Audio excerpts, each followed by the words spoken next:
Hi guys, welcome back to our YouTube channel Coderslobby. So in today's video, we are going to see how we can kill the process for a particular user. So you might have seen that while using the kill process activity, what it will do? It will kill the process for all the users whosoever is logged into one machine at a single time. So at a single time, there can be more than one users logged in, and one user is trying to use an application. That application is needs to be killed by other user. So if you directly use the kill process activity, it will kill that application for both the users. So in one user, one process can throw the error. So to prevent that error, what we'll have to do is we are going to implement that prevention in today's video. So let's get started without wasting any time. So to implement that, three things we have to keep in mind. First, we'll have to get all the processes or the particular process by name. Or second, we have to get the username for that particular process. So what does I mean by the username? In the users, you can see how many users are logged in. There can be more than one users are logged in into the machine, and under the details tab there is the column username. Here you can see that there is an application which is currently opened by the HP. So there, if there are two users, both the users can use that application at a single time. So I have to get this username, and the third thing what I have to do is I have to get the current user of this machine. So who is the current user of this machine? So what I will do is I will check if the username of that particular application is equal to the current user. Then I have to kill the application. Otherwise, I don't have to kill it. First, I'll take the assign activity,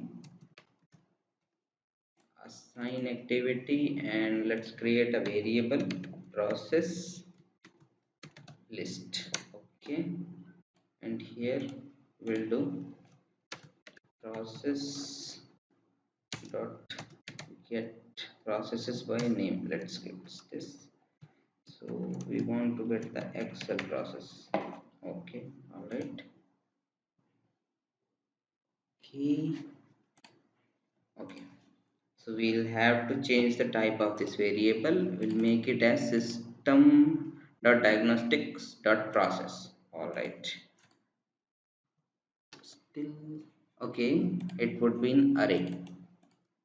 This one. All right. Now what we'll have to do is we'll take for each activity, and the argument type would be system.diagnostics.process. All right, and the values would be process list.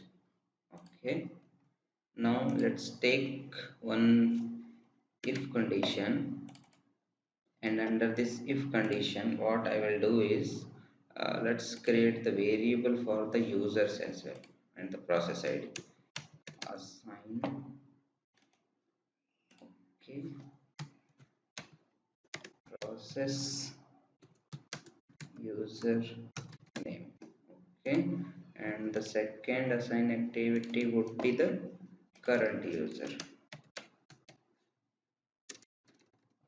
Okay, all right.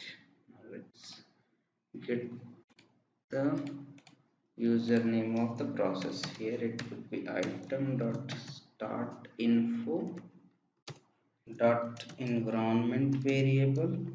From this we'll have to get the username. Okay, now we'll have to get the current user of this machine. So how we can get it? We have implemented this thing in the last video. System.security.principal.windows identity dot get current dot name dot to string. All right, now we'll have to check if this process username is equal to this current user. Then what I have to do is I have to kill.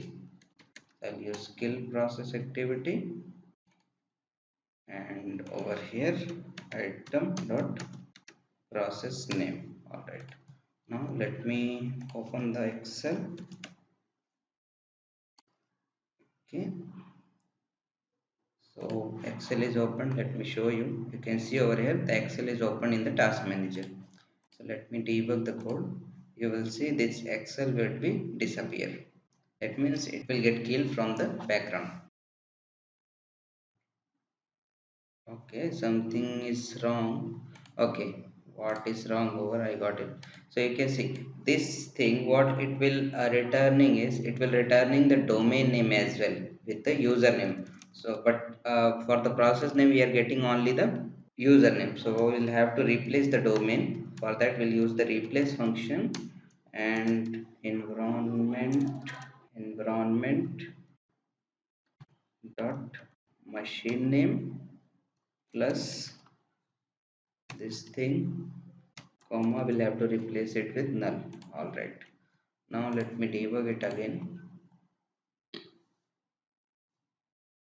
You will see this Excel will get killed this time.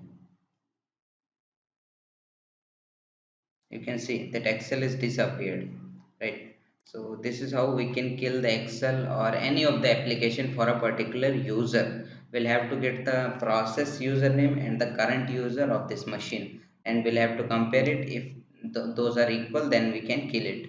And there is one more way, there is more than one way to kill the application for a particular user. So if you want to know, write in the comment box.